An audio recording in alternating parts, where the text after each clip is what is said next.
දූවිලියල්ල. මේ දූවිලියල්ල කියන්නේ සිංහරාජ වනාන්තරයේ ප්‍රවේශ වන යෙළුව මාර්ගය.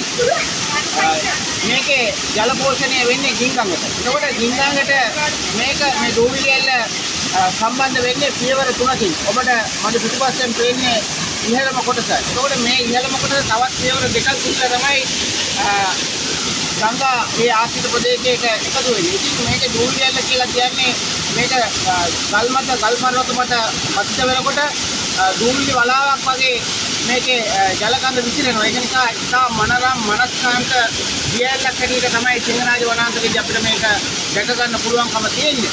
ඉතින් සිංහරාජ වනාන්තරය කිව්වහම ස්වභාවික ගති වනාන්තරයක් නිවර්තන කලාපයේ පිහිටන ශ්‍රී ලංකාවේ අගනා වටිනාම ස්වභාවික පරිසර සම්පත තමයි සිංහරාජය. ඉතින් මේකේ ජෛව විවිධත්වය අති විශාලයි. නොයෙකුත් වනාන්තරයක් කවුරුවත් ඇස නොගැටුණු අත නොතැබූ පරිසර පද්ධතියක් ලෙස ලෝකයේ කියන්නේ යුනෙස්කෝ සංවිධානයේ සංරක්ෂණය කළා නම් කරලා තිනවා මේක ලෝක උරුමයක් විදිහට. ඒ නිසා මේ ලෝක උරුමයට ඇතුල් වෙන්නේ අපි පරිසරයට හානි කරන්නේ නෙමෙයි පරිසරය රස විඳින්න. ඒක නිසා ප්ලාස්ටික් බෝතල්, බීම කෑන්, කොපි කොළ, චුයින්ගම්, ආහාර වර්ග මේ කිසිවක් මේ පරිසරයේ දමා යන්න අපිට අයිතියක් නැහැ. ඉතින් මේකේ ජීවත් වෙන ස්වභාවික සතුන් විශාල ප්‍රමාණයක් ඉන්නවා. වතරතු මල් පොහ, ඒ වගේම කැහි බෙල්ලන්, ඒ වගේම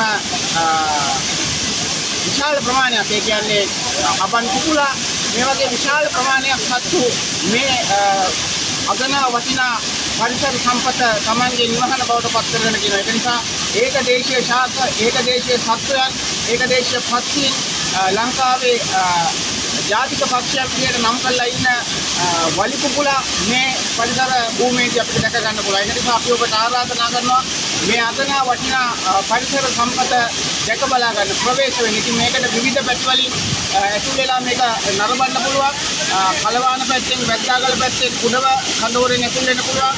නෙළුව මාර්ගයෙන් පුළුවන්. ඊට පස්සේ ලංකාගමෙන් පුළුවන්. මේ විදිහට වනාන්තරයේ වටින්ම ප්‍රවේශ මාර්ග තියෙනවා. ඒක නිසා අපි පාසල් නිමාඩු කාලේ ඔබගේ දරුවා සමග මේ අගනා වටිනා පරිසර සම්පත දැක බලා ගන්න කියලා අපි ආරාධනා කරනවා.